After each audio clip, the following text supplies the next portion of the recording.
chers amis de la presse, Monsieur Djingat, qui est le directeur du Corruption and Prevention Education Division de l'ICAC, Monsieur Gopi, qui est le directeur du Office of Public Sector Governance, plus connu comme OPSG. Je veux aussi quand même reconnaître parmi nous, aujourd'hui nous avons le président du TI, M. Venkatapide. Nous avons la directrice de MIOD, nous avons Jane Vance, Madame Dindoya de MRA, M. Pradeep Dawson qui est le acting director de MEF. Nous avons aussi parmi nous une série des entreprises, des représentants qui travaillent sur la corruption. Alors aujourd'hui c'est le 9 décembre, c'est le International Anti-Corruption Day et on a pensé que quand même c'est opportun d'adresser quand même à la presse, le grand public à Maurice, le lancement de notre plateforme publique-privée contre la corruption, le Public-Private Anti-Corruption Platform. Et nous avons un texte qu'on va bientôt circuler à tous les membres de la presse, mais essentiellement, en deux mots, je voudrais quand même faire ressortir que ça fait presque 18 mois qu'au niveau du privé et aussi avec le concours de l'ICAC, on a commencé un travail et avec le support de MIOD.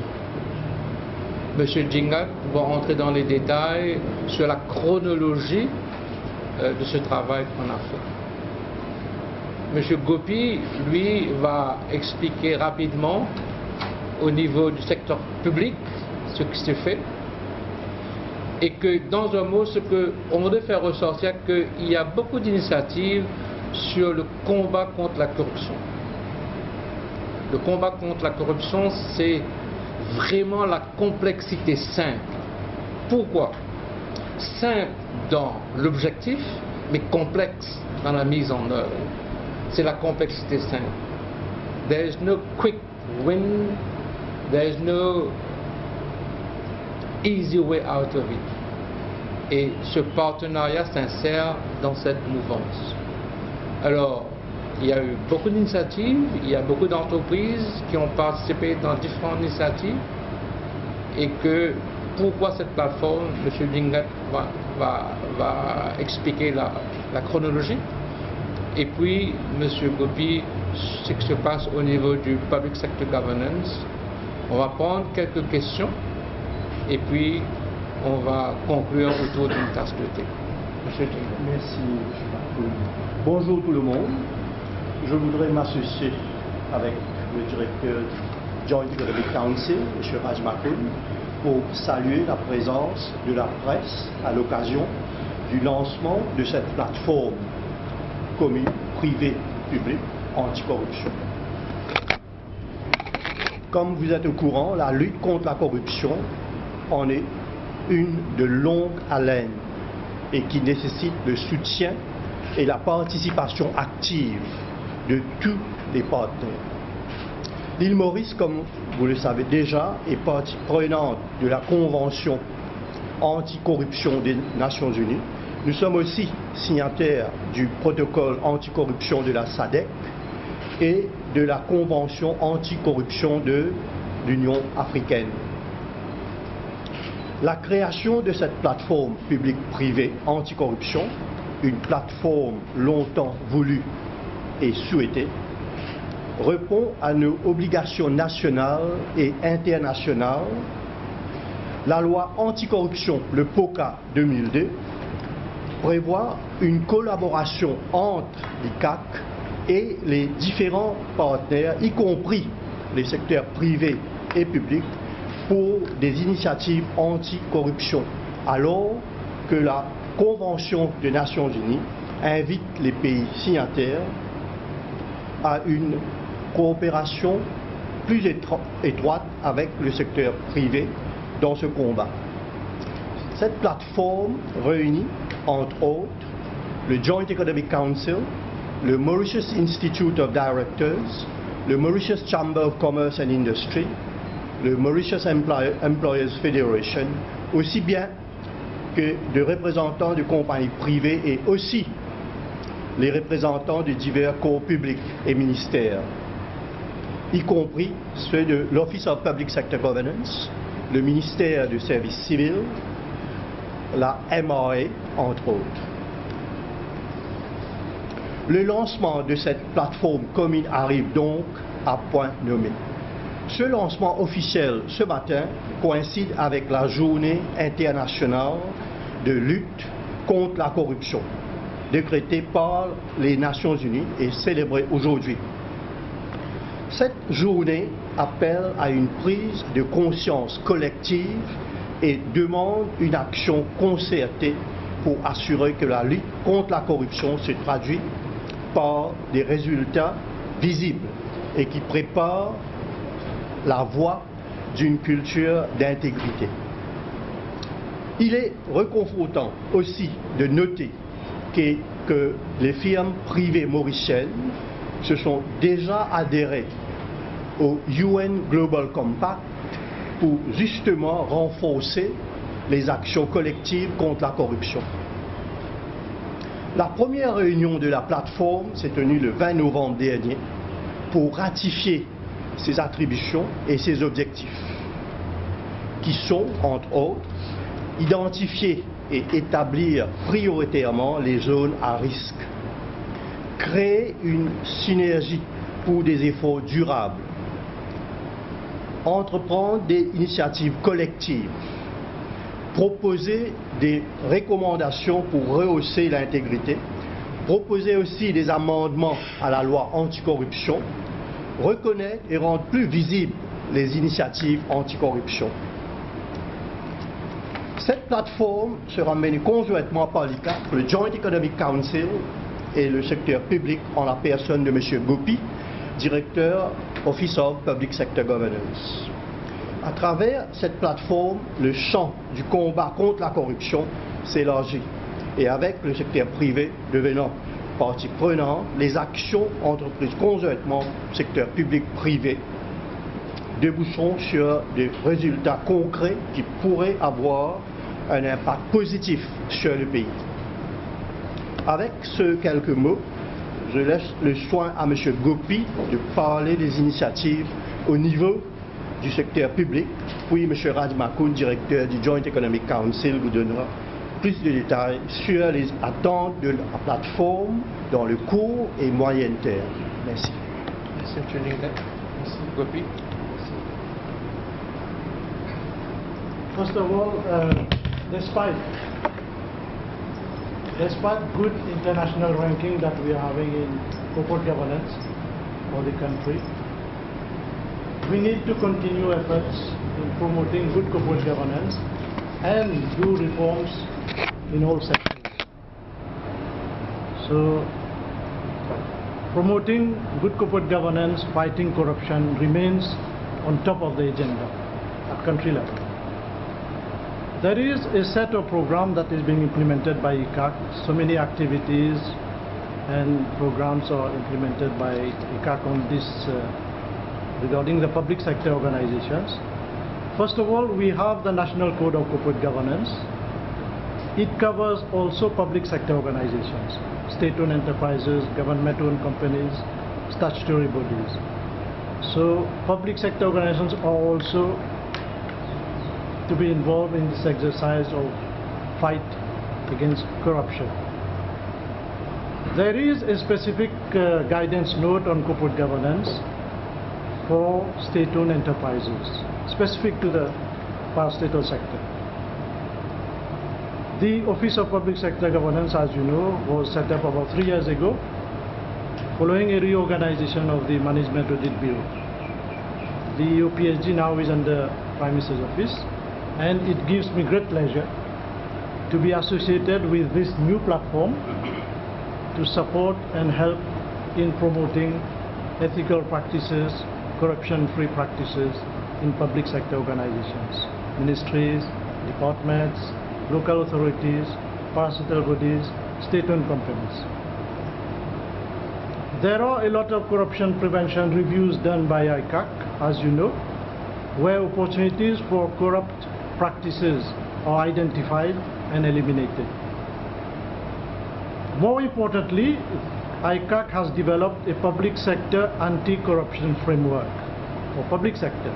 It's a framework for public bodies, and you will see from the website and other materials, it's a very well worked out framework to be put in practice.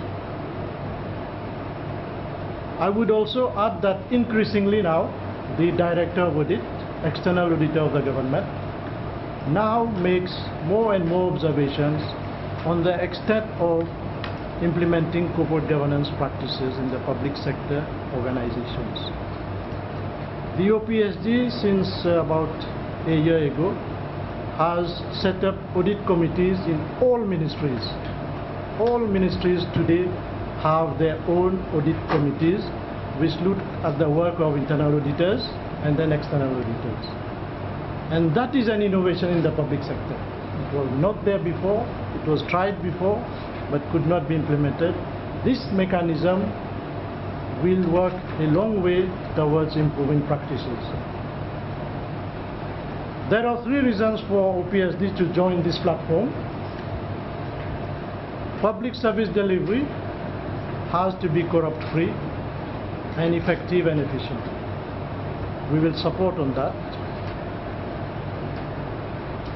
One reason for joining this platform, along other public sector organizations in this platform, is also to keep reinforcing the momentum that is there today to develop a culture of integrity at all levels in the organizations. And finally, third reason is to develop and implement a more effective anti-corruption strategies in the public sector that respond to stakeholders' needs, all stakeholders. I would finally reiterate our support to rally together with other public sector organizations to rally behind this platform and support so that its objectives are attained. Thank you. Merci, Monsieur Gopi. Juste aussi un mot sur le Private Sector Anti-Corruption Task Force. Nous avons au niveau du privé organisé autour de MIED et MEF, dont Jane Valls et Pradip sont présents. Le secteur privé, en ce qui concerne les différentes actions, initiatives avec des entreprises. Nous avons parmi nous aujourd'hui des entreprises qui ont déjà fait un travail assez important dans la mouvance contre la corruption, par exemple de dépasser la phase d'abord le code de l'éthique, mais de la mise en place, mise en œuvre, la formation des ethics officers. Alors il y a toute une série d'activités au niveau du privé qui se fait.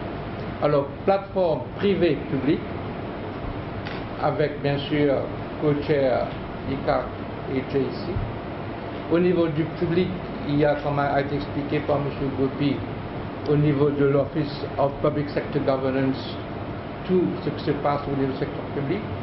Au niveau du privé, le Private Sector Anti-Corruption Task Force, autour de MEF et MIED avec les différentes entreprises, et faire ce partage au niveau du Public-Private Anti-Corruption Platform.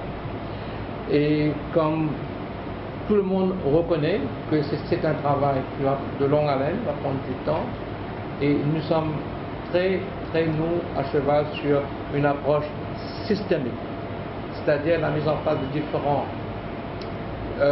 comités, des différents codes, des différents programmes de formation, et avoir en place une approche systémique dans le combat contre la corruption.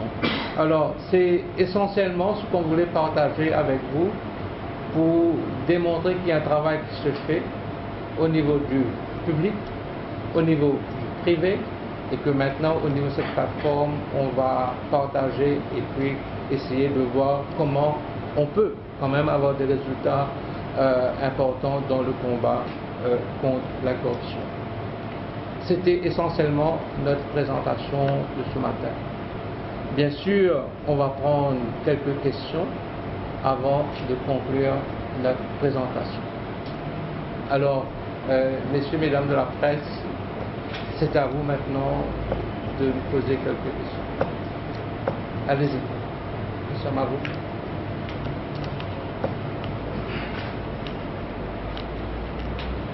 Vous avez quelques minutes, il ne faut pas hésiter.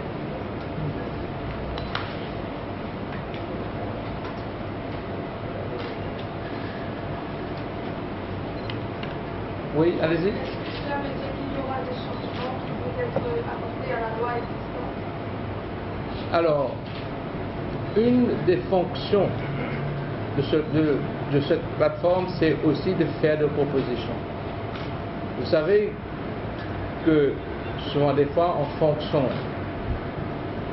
de certains développements, d'expériences, c'est normal qu'il y a des propositions de changement dans les lois. Ok? Alors, on n'a pas encore déjà fait des propositions, mais dans le pacte, dans le document qui serait circulé, pour nous, c'est mentionné au paragraphe 5 de proposer des amendements à la loi anticorruption. Bien sûr, on va faire des recommandations et ces recommandations seront partagées avec les policymakers. C'est une des fonctions de cette plateforme publique-privée. Il y a des lacunes justement. Pardon? Il y a des lacunes dans la loi actuelle.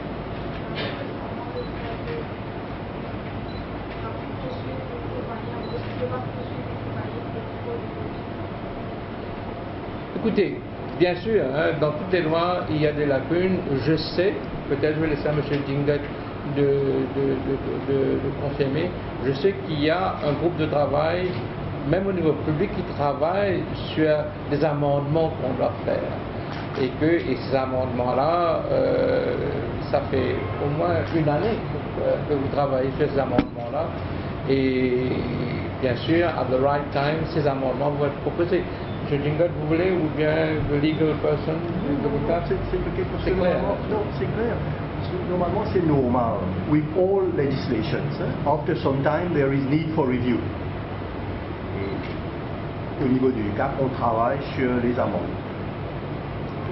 C'est normal ça. Après 10 ans, there is need to review the legislation. Et le fait qu'il y a cette plateforme privée-publique et le privé avec les CAC, on va pouvoir quand même emmener ces amendements, ces propositions d'amendement dans les It's on board. C'est quelque chose qui est pour nous aussi prioritaire.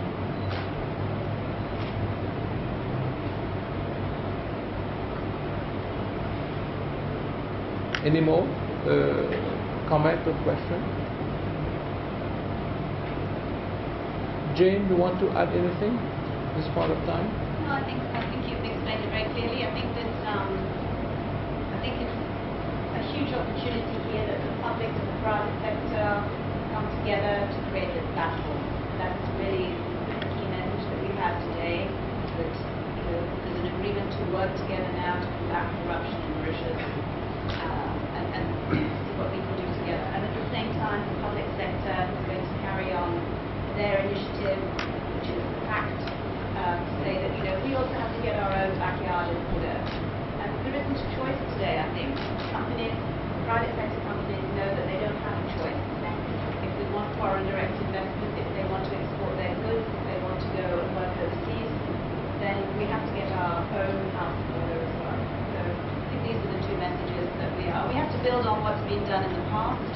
The JEC worked on a model code of conduct and ethics 10 years now, right? 10 years, yeah. So most companies have a code of ethics. It's just now the implementation of the practice that needs to be reinforced. We call it going beyond the code. We want to go beyond that, just the code, la mise en œuvre. Et nous avons parmi nous là des personnes qui travaillent là-dessus, au niveau des entreprises. Et during just the tea break, it would be good for you just to have a talk avec les différents partis, de voir comment, dans la mise en œuvre, il y a des choses qui se passent. Ça se passe tranquille, c'est pénible, mais we have to do it. S'il n'y a pas des questions, on va... Yes, anyone? Je peux. Bien sûr, bien sûr. Je crois que le problème qui est très difficile à résoudre, c'est pas tellement ce que vous faites. Je suis certain qu'il y a énormément de choses qui sont faites, mais c'est la perception. On a toujours la perception que l'ICAC ci, l'ICAC ça, et on ne voit pas le résultat de votre travail, monsieur. C'est ça que je voulais dire. Et comment vous allez attaquer le phénomène de la perception? Je crois que c'est ça le information is fact. Alors tout ce qu'on lit, les gens pensent, ah oui, voilà, il n'y a rien qui se passe.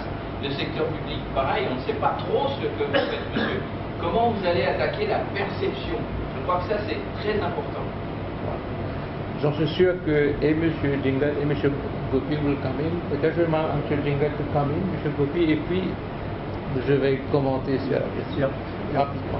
Lot of improvements have been brought about in the way we communicate information through our website.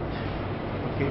On our website we'll find lots of information from annual reports to cases that have been concluded, to cases that are at the level of the court, including anti-corruption activities, corruption prevention reviews at the level of different public bodies. Alors, il y a tout ça sur nos websites. Okay? So we are improving on the way we communicate, and I'm sure this platform will also contribute towards communication concerning anti-corruption initiatives. So I'm sure this will help. Okay, if I can add, mentioned already about the audit committee. Yes, no, I think perception is perception and reality is reality. Now what is that gap? It's yet to be determined. But one thing I noted, I went to the website of ICAC also during the weekend to see what ICAC is doing or has been doing so. And there is a lot of work done there. There is a lot of work done. And those who have that perception, is it at lower level or at intellectual level, I don't know. But those who do have that perception, it's good to take a glance at the things, at the substance of information that is there in the website and in other documents circulated by. So I think you would agree with me. Let us rather go by reality than by perception. Ce que peut-être pour emmener quelques compléments d'information sur la question de Gérard, c'est que le modèle du développement de Maurice, le modèle de cette plateforme des services entre l'Asie et l'Afrique, et être l'endroit pour faire du business, le cadre régulateur va être très important. A clean destination would be extremely important. Et c'est dans l'intérêt de toutes les parties concernées de faire ce travail. Alors il nous faut bien sûr réduire le gap entre la réalité et la perception, mais quand même je pense que c'est fondamental que quelqu'un qui veut investir à Maurice, lorsque cette personne va essayer de voir les indicateurs, cette personne ou bien l'investisseur ou bien n'importe qui, même pour nous au niveau de Maurice, on serait à l'aise avec les indicateurs. Et je crois là-dessus, nous avons quand même un travail à faire et c'est l'effort qui compte. Et je ferai un appel à la presse. La presse a un rôle extrêmement important dans la diffusion de l'information en ce qui concerne tout le travail qui se fait et aussi dans ce combat, parce que la presse aussi is one of the stakeholders. Le travail qui se fait au niveau par la société civile, des ONG, Transparency Mauritius, le secteur privé, le secteur public, les institutions, tout ça, je crois, c'est un combat. Il faut reconnaître que it is an issue first, il faut faire un travail contre, il faut se lancer dans le combat contre la corruption et quand même se doter des moyens, des lois, des institutions pour faire ça. Vous savez, pour nous, c'est quelque chose qui serait dans l'intérêt de tout le monde. Alors, la dernière chance, bon, je voudrais vous remercier, quand même remercier et aussi le représentant de l'ICAR au PSG, les institutions du privé, MIOD, MEF, public, MRA, Transparency Mauritius.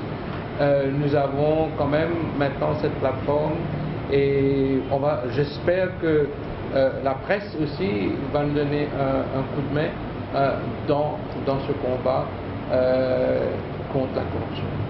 Je vous remercie et nous avons une petite collation, un peu de thé, un peu de sucre à l'arrière.